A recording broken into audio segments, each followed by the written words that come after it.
Срок созревания таасир бербейби?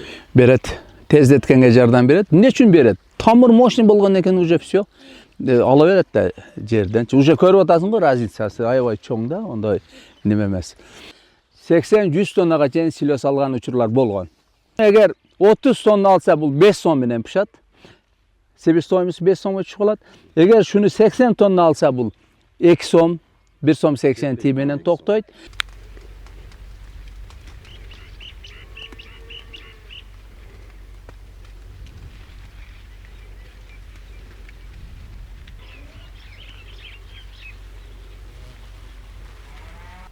Assalamu alaikum urmatlı fermerler.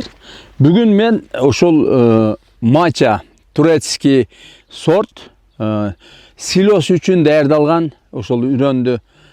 Именно ошол силос даярдаш үчүн биз ушуну эккенбиз.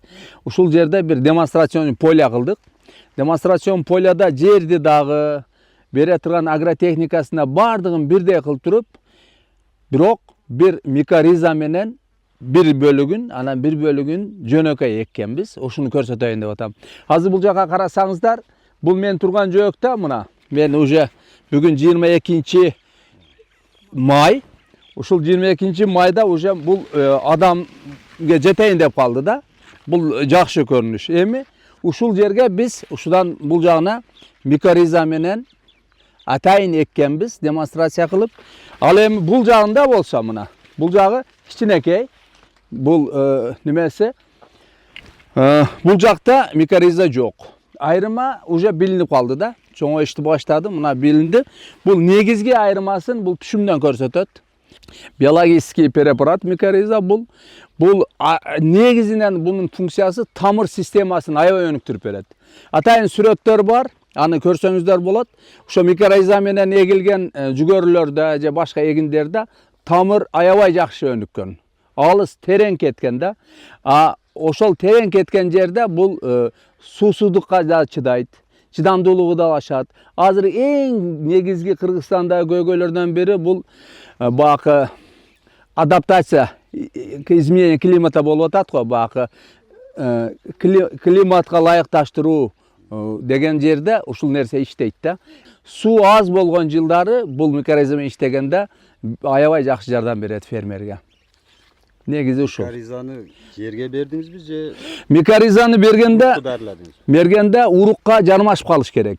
Бул кичине немеси сложныйраак. Ошол именно жүгөрүгө жармашканга ылайык нум менен бересин, ошол ар бир жүгөрүдө ошо микориза жабышып эгилип калыш керек да. Ошо менен берилди. Оны сүй кылып койсоң болбой калат. Ушул 1 гектар жерден 100 тоннага чейин силос алуу ыкмасын азыр демонстрация кылып атабыз.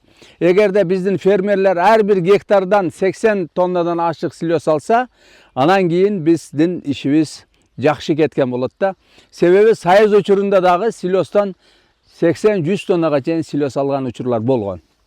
Бирок азыркы күнгө келип 30 тонна, 40 тонна менен токтоп калып атат. Анын себептери аябай көп. Ал боюнча атайын токтолобуз. Бүгүн мен көрсөтөйүн дегеним ушул демонстрациянын полядагы микоризанын таасирин көрсөтөйүн дегенмин. Ушундай көрүнүштө болуп жатат азыр. Кийинки фазаларында да тартып айтып кетебиз, кандай өзгөрүүлөр болду, анан түшүмүндө дагы разницасын айтып беребиз.